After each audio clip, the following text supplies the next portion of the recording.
Bonjour. Est-ce que vous avez besoin de comprendre le sens de ce que vous faites pour être motivé à le faire?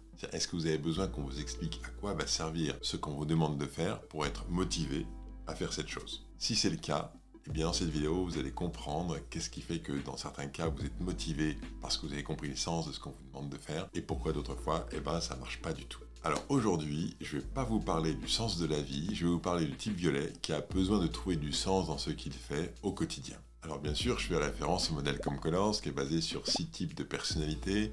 Vous avez en vous, comme moi, ces 6 types de personnalités avec une couleur dominante qu'on va avoir tout au long de notre vie et une couleur secondaire qui, elle, peut changer au cours de la vie. Eh bien, aujourd'hui, on va parler du type violet qui est un des 6 types de personnalités du modèle Comcolors. Et pour cela, je vais vous parler de Coralie. Je l'ai rencontrée dans une formation que j'ai donnée sur la gestion du stress. Elle s'était inscrite parce que après avoir été arrêtée pendant plusieurs semaines à cause du stress dans son travail, elle avait repris. Elle essayait de comprendre comment faire pour baisser son stress. Coralie travaille dans une assurance en charge de la relation client et du suivi des dossiers de ses clients qu'elle suit. Et alors, dans cette formation, elle m'explique qu'elle était complètement détendue pendant la période où elle était en arrêt de travail, mais tellement détendue que ses enfants ne la reconnaissaient plus, parce que son stress avait complètement disparu.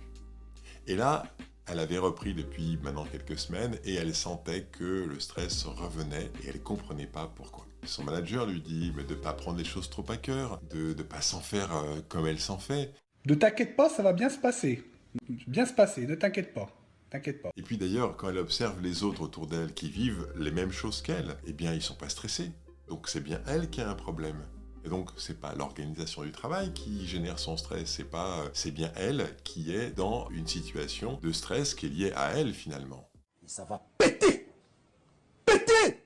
Enfin, c'est ce qu'elle croyait. Ce qu'il faut comprendre, c'est que le fait de voir que les autres ne sont pas stressés, le décalage qu'elle pouvait observer entre le stress qu'elle vivait et le fait que ses collègues ne soient pas stressés, finalement, a créé une certaine anxiété. Qu'est-ce qui tourne pas rond dans ma tête pour que moi je sois stressé par une situation qui ne stresse pas les autres? Mais qu'est-ce qui la stresse comme ça? Alors si on regarde la définition du stress qui a été donnée par Hans Selye, une des premières personnes à vraiment travailler sur le stress, il dit finalement le stress c'est la réponse non spécifique que donne le corps à toute demande qui lui est faite. Et dans le cas de Coralie, elle vit la même situation que les autres, sauf que chez elle, ça provoque du stress alors que ça ne le provoque pas chez les autres. Cela signifie qu'elle ne traite pas l'information de la même manière que les autres. En fait, Coralie est le type de personnalité violet, on l'a vu au début de cette vidéo, ça veut dire qu'elle a besoin de trouver du sens dans ce qu'elle fait. Donc elle a besoin de comprendre à quoi servent les informations qu'elle collecte, comment elles vont être traitées ensuite et comment elle va pouvoir servir au mieux son client. Mais en creusant le pourquoi des choses, en essayant de comprendre justement comment ça fonctionne, elle découvre que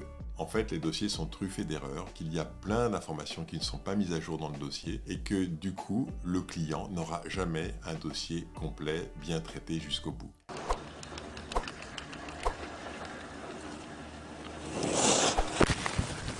Ah ben c'est bien Neil, super pour l'appareil photo, génial! Je te remercie! Et c'est ça qui la stresse. En fait, c'est son souci de bien faire, d'être en cohérence entre l'idée qu'elle se fait du service client et le véritable rendu qu'elle fait. Et avoir cette différence entre les deux, avoir cette tension entre la qualité qu'elle voudrait servir et en fait ce qu'elle est réellement en train de servir, crée chez elle un stress qui ne fait qu'augmenter au fur et à mesure du temps. C'est ça son problème. Comme elle n'a pas la possibilité à son poste de travail de pouvoir modifier les choses, de pouvoir améliorer le service client, eh bien en fait elle se retrouve à faire au quotidien des tâches qui n'ont plus de sens à ses yeux, et pour un type violet, c'est insupportable de ne pas trouver le sens dans ce qu'il fait. Donc quand on lui dit « mais laisse tomber, laisse courir, mais c'est pas grave, mais tu t'en fais pas comme ça », pour elle, ça crée de l'anxiété parce qu'elle ne peut pas faire comme ça. Sinon, elle ne serait plus en accord avec elle-même, elle ne serait plus en accord avec la satisfaction de sa motivation, puisque sa motivation, c'est de faire des choses qui ont du sens. Et là, de continuer à faire des choses qui n'ont pas de sens et qu'on lui dise « c'est pas grave », elle peut pas. Et donc, cette tension-là crée chez elle le stress dont elle parlait. Alors, quelle solution est-ce qu'on peut proposer à Coralie pour qu'elle arrive à se sentir mieux? Parce qu'elle-même, elle dit « mais si ça continue, je vais finir par démissionner. Je ne peux plus rester dans ce poste, c'est pas possible. » Donc elle commence à envisager le fait d'arrêter. Et j'ai rencontré plein de types violets dans ma carrière de formateur qui disaient quand il n'y a plus de sens, c'est plus possible, ce n'est plus possible. Et donc c'est ce qu'elle est en train de vivre. Et en fait, elle adore son métier. Donc c'est pas le métier qui la dérange, c'est le fait de faire quelque chose qui n'a pas de sens. Alors voilà ce que je lui ai proposé. Mon idée, c'est pas une simple idée. C'est une bombe.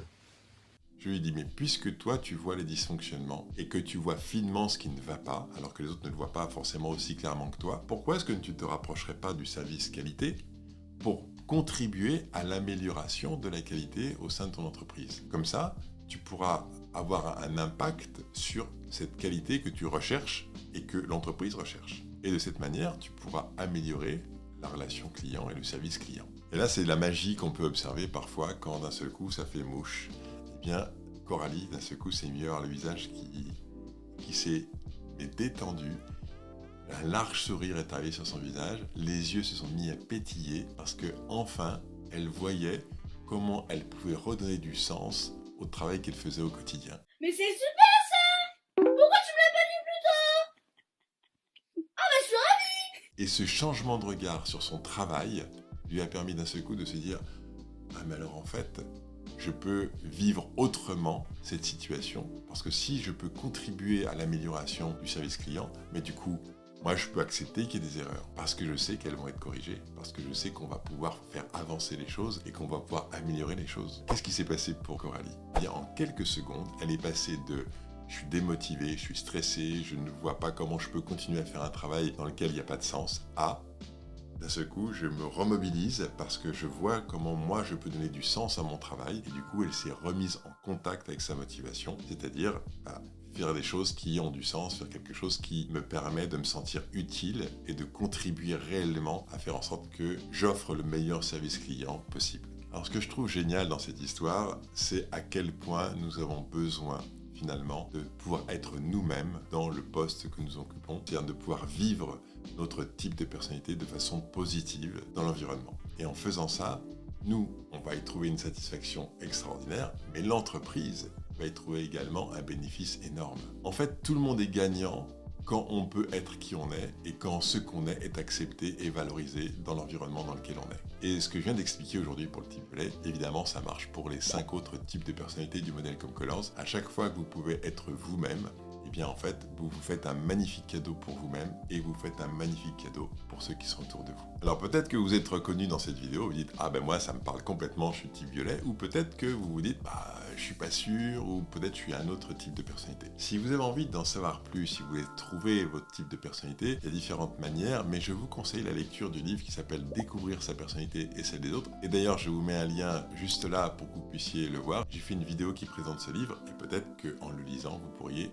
vous reconnaître. Si vous avez aimé cette vidéo, likez, cliquez sur la cloche, comme ça vous serez prévenu de la prochaine vidéo. Partagez évidemment si vous connaissez des personnes que ça peut intéresser. Et puis, moi je vous souhaite de vous autoriser à être vous et de passer une très bonne semaine. À la semaine prochaine pour une nouvelle vidéo.